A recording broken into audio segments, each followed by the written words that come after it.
फोकली OP अंतर्गत जो कि कुर्नी थाना में पड़ता है, उसके अंतर्गत जो फोकली थाना है उसको गुप्त सूचना मिली कि कुछ लोग जो है वो जाली नोट का एक्सचेंज करेंगे या लेके गुजरेंगे। त्वरित कार्रवाई करते हुए अपने वरीय अधिकारी को इन्फॉर्म किया फोकली थाना ने, और उसके बाद इन लोगों ने चेकिंग लगाई और उस दौरान वहाँ पे 2 बाइक जिसपे कि 4 लोग सवार थे, उनको आपस में कुछ बैग का आदान प्रदान करते देखा गया। पुलिस ने त्वरित कार्रवाई करते हुए उनको पकड़ने की कोशिश की और अंत में उनको बल के साथ पकड़ लिया गया। जब उनसे पकड़ने के बाद उनसे पूछताछ की गई और उनकी तलाशी ली गई, तो तलाशी के दौरान उनके पास से कुछ नकली नोट मिले और सिम मोबाइल मिला और उसके साथ 2 ATM कार्ड मिले। इसके अलावा और ये 2 बाइक मिला, एक TVS का बाइक है और एक पल्सर का बाइक है।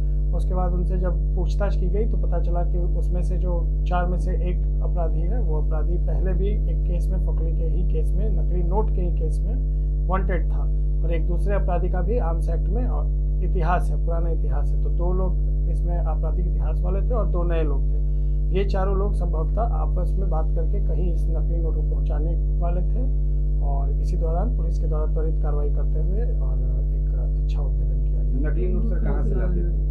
इन लोगों ने अभी तक जितना हम लोगों ने अभी तक पूछताछ किया है उसमें इनिशियल पूछताछ में आ रहा है कि ये नकली नोट नेपाल साइड से कहीं से उस रूट से लाते हैं। और इस ट्रांजैक्शन का एक खास बात है जो कल पकड़ा है, उसमें है कि ये लोग जो नकली नोट रखते हैं उसके बंडल में ऊपर में कुछ नकली नोट रखते हैं और नीचे में सेम साइज़ का और बड़ी बड़ी तरीनता से सरिया हुआ कुछ सेम ब्लैंक पेपर रखते हैं, उसके ऊपर ये कुछ नकली नोट रखते हैं, फिर पेपर रखते हैं, नकली नोट रखते हैं, जिससे लगता है जैसे ये पूरा एक गड्डी जो है वो नोटों का है।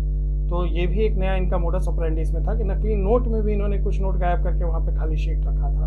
और ये जो टोटल नकली नोट पकड़ा है वो है 100 के 11 नोट और 50 के 21 नकली नोट पकड़ा है। इसके अलावा इनके पास से 4 एंड्रॉयड फ़ोन और 5 कीपैड वाला मोबाइल फ़ोन पकड़ा है और 2 ATM इनके द्वारा इनसे पकड़ाया गया। अब इनसे और पूछताछ की जा रही है जिससे हमें पता चल सके कि इसमें अगर और भी कोई लोग संलिप्त है तो, और इनके फ़ोन जो हमें मिले हैं उसके नंबर से हम लोग और भी इसमें अगर कुछ लोग इन्वॉल्व होंगे तो उसको जल्द से जल्द। बैंक वगैरह जाते थे क्या?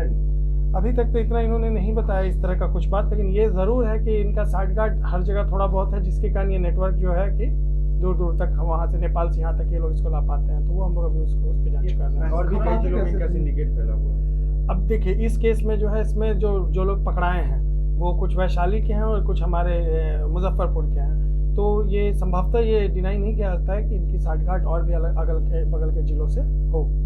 कैसे बंडल कैसे किन कामों में इस्तेमाल करते हैं? अब इनका जितना अभी अब तक हमने पूछताछ किया उसमें यही है कि ये लोग नकली नोट का बंडल बनाते हैं, या तो उसमें पूरा का पूरा नकली नोट रखते हैं या फिर कुछ खाली शीट एकदम सेम नोट के शेप का उसी तरह के कागज़ का बनाते हैं। और ये लोग जो है संभवतः एक्सचेंज करते हैं, जितना पैसे का वैल्यू है उससे आधे पैसे में ये लोग उतने नोट को दे देते होंगे, क्योंकि ये तो नकली नोट रहता है। तो ये इनका एक मोडस ऑपरेंडी हम लोग को अभी पता चला है, और इसमें और भी कुछ चीज़ें हैं तो उस पर हम लोग जाँच कर रहे हैं। पुराने कांडों में कितने लोग जेल गए? इसमें से 4 में से 2 लोग,